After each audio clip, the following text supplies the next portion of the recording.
We officially say goodbye to Noni Madueke, but do we now say hello to either Xavi Simons or even Benjamin Sesko?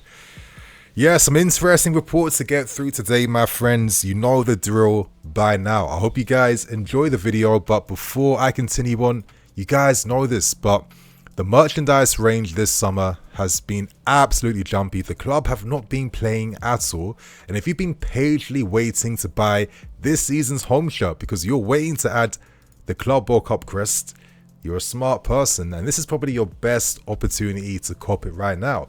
If you feel the need to do that, of course, use my link in the description below, card above, and don't forget to use Nini10 at checkout to get a full 10% off your final order. So good luck with that, my friends, and let's discuss today's latest reports. And we say goodbye to Noni Madueke. Apologies if the audio was a bit crazy then, but Madueke, after how many years, has finally made the move to Arsenal. I have to admit, it feels a little bit weird seeing Noni wearing an Arsenal shirt, but he has been presented officially today. We have bagged 52 million from his sale, which isn't bad. I'm not complaining about fees like that. Hopefully we use this money wisely now to reinvest in the team. That's the key thing. But anyway, at 23 years old, after spending 2 years with us, Madueke joins another London club. It feels like he's becoming like the Ibrahimovic of London clubs right now. Spurs, us, now Arsenal, and who knows if he ends his career at like Crystal Palace, which by this rate, would I even be surprised, to be honest with you. Of course, their sporting director Umberto said, "We are very pleased to have concluded an excellent deal for a hugely talented young player in Noni Madueke. His performances, numbers, availability over the years, these are key things. Noni is a dynamic, versatile, wide forward player with strong technical abilities who significantly strengthen their squad." I've been saying it for time, you guys, but you're literally seeing the Arsenal management saying this themselves right now, Madueke is seen as a wide forward.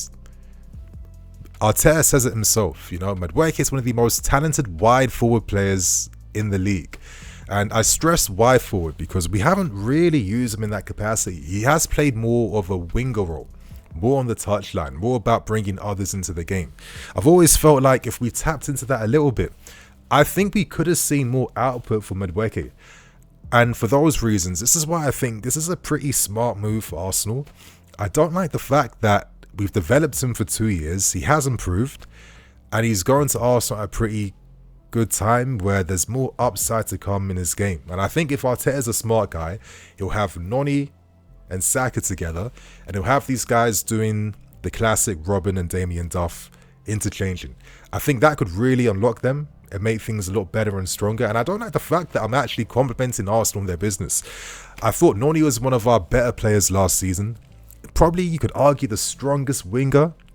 I know Pedro Neto's reputation has really come up levels now for the Club World Cup. Hopefully he maintains this now. I think for Neto, it was a great educational year for him in the sense that you're moving from a club like Wolves where you're only used to playing with tons of space ahead of you, tons of counter-attacking space, and you're now playing for a club like us where you're not used to playing against rest defenses, compact lines, and having two guys on you non-stop, right? So he had to learn, and I think he's definitely adapted. And one thing you can't fault this guy for is his work rate, and I think these are the aspects that Enzo Maresca definitely likes. Listen, we wouldn't have sold Noni if we didn't feel like we could get better, and I now hope that this is what we do now. This is good money we're receiving. Yes, we know that to register your Delaps and Gittins and Coes into the Champions League, we have to sell some of these A-list category guys from Conference League squads. We all understand this. We know the deal. We know the rules, right? But I think we're basically there right now. We've got Club World Cup money coming through, more players to get sold as well. It really feels like we must use this money wisely.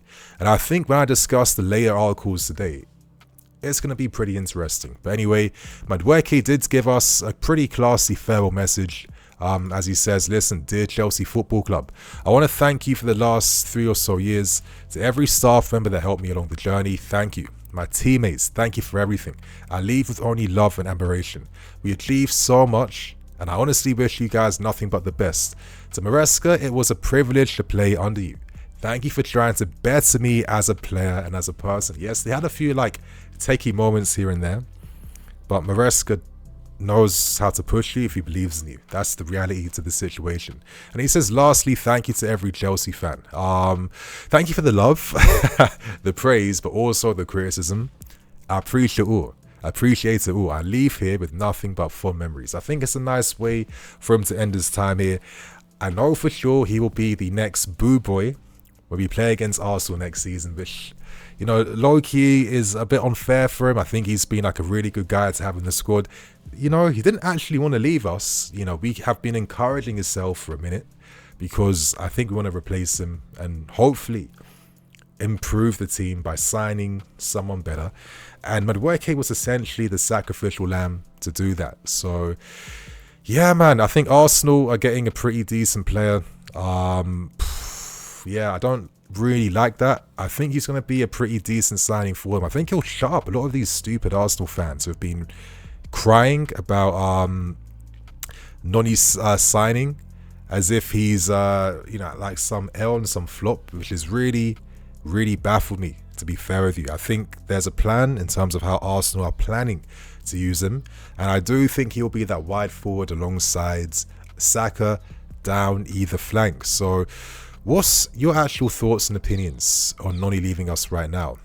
Do you feel like this is the right move? Do you care? I mean, I don't know, like, what's going through your minds right now? Yeah, obviously he's signing for Arsenal. He's not going to be like, oh, you know, I came here to lose. I mean, let's keep it real. As he says, to win all the competitions we're in, I feel like we're definitely capable of doing that. Yeah, of course, he's got to gas it up. Fair enough. But realistically, with us coming back right now, Noni, I do not see that happening for your future right now, my guy. So that's it from friend to foe. I guess he's become an op for us right now. Yeah, it feels a bit surreal, I'm not going to lie. But this is the game right now, right? I mean, the Prem has all the money. Expect Prem clubs to be able to afford each other's players. So that's the story out the way. Let's now focus on the latest reports as we discuss what's happening with Xavi Simons. I kind of like jumped the gun a little bit right here. Apologies for that, you man. But basically, Xavi Simons is potentially the next player on the horizon right now. I find this story really fascinating. Of course, there's lots of context and details behind what is actually going on at the moment. And naturally, we had a big article coming out from Sport. And at the moment, Xavi Simons wants a Premier League move. That is the information coming out around this story at the moment. Xavi Simons wants a Prem move. I think it makes a lot of sense. Barca can't afford him. Madrid don't need him.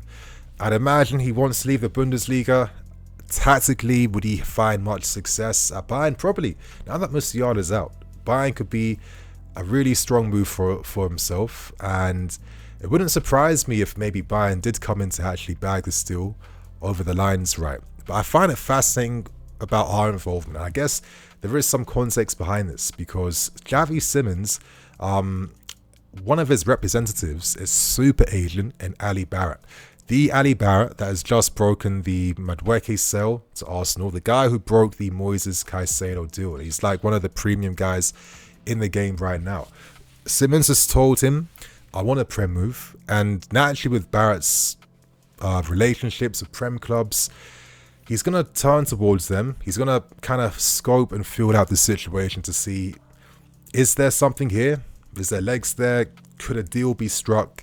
What type of clubs does my client like? It makes a lot of sense why he's going to turn towards his expertise, considering the network that Barrett has built up for himself in the Premier League. At 22 years old, I think Xavi Simons is definitely a top talent. I think one of the best Bundesliga players. I think he's becoming a bit of a star talisman for the Dutch national team. I think this guy has a lot of interesting aspects to his game, right? But I guess for myself, it comes down to little details, like how exactly we plan to use them in the team. What would be the priority, right? They're the type of things that I'm thinking about that I don't necessarily have the full answers to. But to do that, I want to kind of like have a video of his game on screen as I'm just sharing some like general, and I mean really general, analysis on the player. Now, Xavi Simons, I think he is the player that is most closely related to an Nkunku or Joao Felix. And it does make you think, unless we get big money for Nkunku, is it not maybe worth potentially keeping him here in the squad if we possibly turn our attentions to another one of these profiles of offensive players? Because I definitely think that his best work comes from more central capacities. I think he definitely has that Barcelona style and flair to his game. I don't know. I mean, they encourage these guys not only to be intelligent footballers, but to be great technical players as well. I feel like they respect the fact that football is also an entertainment, and Simons definitely matches that. You know, people go on about his height. He's like 177 centimeters. He's grown a lot since the little boy he was back during PSG La Masia days, and he is actually not afraid to put himself there in challenges, to get his body in front of the ball, to ride contacts. He's not afraid to do none of that stuff. And I think when you mix in that type of physicality with the fact that he wants to command the ball in those tight spaces, those dangerous areas where he trusts his technique to beat his man, create separation, I think this guy's, you know, a very promising player. I think one of the promising things about Simons, and I think this is why big clubs would target him, is that they see him as like a future match winner to have in the team. I think every top club needs to have 1 to 3 match winners that can change a game on a dime at any point, right? And Simons, since he was doing bits for, I think, the title-winning PSV team, where he was like the top scorer in the Eredivisie with like 19 goals and 8 assists as like a team.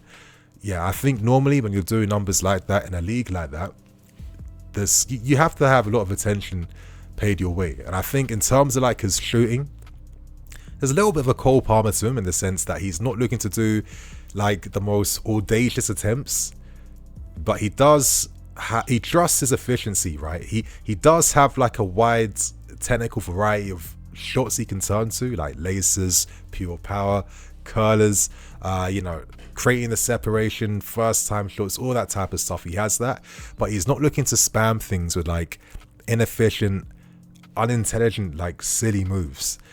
I think Simons is a really good player. My only issue is this the profile we need? Again, this is where I'm not an expert. We've seen Nkunku has kind of come to life a bit in the Club World Cup. You know, if you're replacing him to sign Simons, who maybe is, he excels more in the ball carrying, progressive sense compared to Nkunku, who's maybe more finishing compared to the progressive stuff, even though he has that. Maybe there could be a possibility for him to play. He has pace, but you're not going to rely upon this guy to be explosive out wides. He'll look to come inside. He wants to be operating in those areas. On one hand, I could see a Kukurea overlapping and co, but then it feels like, okay, you need to maybe consistently have that wide outlet in the team. That's where the balance needs to be found, right? Well, let's say Esteval, Palmer, Simons, Neto. I don't think it's impossible to maybe find a way to utilize a talent like this in the team, especially with the variety of skills he has to his game right now. But I feel like we have to be very, very careful. I feel like I need probably a lot more time to really just figure out completely, okay, if Simons is about, with reports suggesting that 70 mil euros could be enough to try and get this deal over the line. You've sold Noni. You got all this money you can turn to right now. Would Simons be like the best option currently in the market? You guys, like, you have to, let's have this conversation, please. Can we actually have a conversation around this? Because I don't have an answer. My gut tells me no. I need to see someone with a bit more explosion. If that's like a Yildiz or a Morgan Rogers even, who I do rate. I think he's a good player. That is more of a profile I'll be turning my attention towards. But I'm starting to get a bit of a vibe that maybe the club haven't completely settled down on who the final offensive option could be. And maybe this turns our attention now to the final report, as we're going to discuss more reports surrounding a potential move again for Benjamin Sesko. Now, this was an interesting report. It did come from, what's his name? Ben Jacobs. Ben Jacobs, yeah, it came from Ben Jacobs. And essentially, he's saying that we could emerge yet again as a potential outlet, or we could pivot again to try and make a move for Benjamin Sesko in the market. And this is where I'm kind of scratching my head a little bit, because Sesko is more of a pure 9. And just straight off the bat, you guys, when you're going for like a pure 9 type of player like a Sesko, there is that responsibility where you have to play towards him. That is what he's known for. That's what he'd expect from a club he's signing for. He bagged over 20 goals last season, breaking that barrier. Only just turned 22. I think he's one of the best young strikers in Europe for sure. But my thing is, damn, if we didn't have Liam Delap, I would probably understand, let's say it was Sesko and Joao Pedro, right? That probably makes the most sense in terms of balance. But it's interesting that Jacobs reveals that if Nico is sold, if Nkunku is sold, Sesko could be a real pivot we turn back towards, because he did have a lot of interest and hype at this football club and was seen as like the second alternative to Hugo Ekitike at one point, right? Now, I'll give you guys some context behind why he didn't find himself at Arsenal. It came down to a few things. One thing to kind of understand is this really flipping annoying release clause situation that he has, which it's like I don't know, it's like a release clause I haven't really ever seen before. Now, there is a 70 million euro release clause, but where it's complicated is that there are performance-related bonuses which can kind of activate more money on top of the release clause. Originally, Leipzig went into the start of this window wanting around 92.5 million, which is like over 100 million euros. Since then, they've kind of got humbled. They have no Champions League football. They need to sell as well.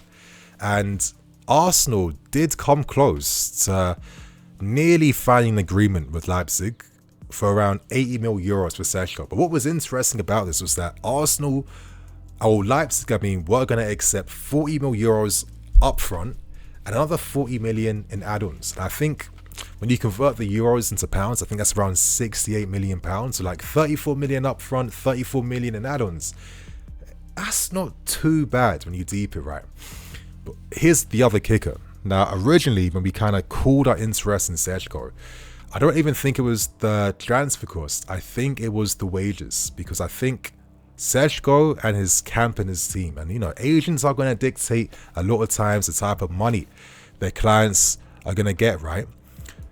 They wanted around, I think, 180 to 200,000. They say, listen, Sesko is like top 5 young strikers in the world. Yeah, the guy is a freak. He's unique. That combination of physicality, super speed, one of the fastest strikers, 6'5", deceptively skillful, one of the most powerful pure shots in Europe right now. The guy is a lot. I've always rated him very highly, and I was kind of hoping I would have gone for a Sesko over Liam Delap. You guys know this. It's not something that I hide. But now I look at our situation. I look at Joao Pedro. I see what he's doing as our false 9. And I remember what I've been stressing in like a million videos, and that's Maresca consistently saying, I'd rather have a team full of players sharing 10, 12 goals apiece compared to having one striker that gets you 40 goals a season. Because that is literally the embodiment of Sesko. You're committing to this guy. You're committing to the fact that you have to create so he can be getting 20 to 40 goals a season. Yeah, this is the type of guy where he wants the stat pad. He wants to leave his mark when his career is over. He's expecting massive bonuses from scoring. When you commit to a guy like this, I feel like you're kind of forced to have to try and play towards him a lot more. Now, I think Sesko could be worth that because he is that good, right? But with what we're doing right now, would it make sense maybe to twist things up a little bit right now? I don't know. I'm very happy with Pedro up front with Liam Delap. I'm more than happy with that. I don't see the market for Sesko being massive right now. He's not going to go to Man United. I don't think him and his team will be that desperate.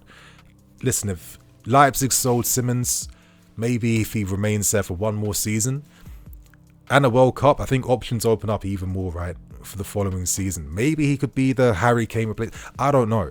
But I think in the meantime, I think it's kind of risky, to be fair, because I like the fluidity and I like spreading the goals across different players. I've always thought, listen, if you want to play to that type of level, the beautiful thing about that is that when you're sharing the goals out and you develop, soon come, those 10, 12 goals apiece turn into 15, 20 goals apiece, because that is the beauty of a fluid system that can't be contained, that is fully mastered by the players performing in it.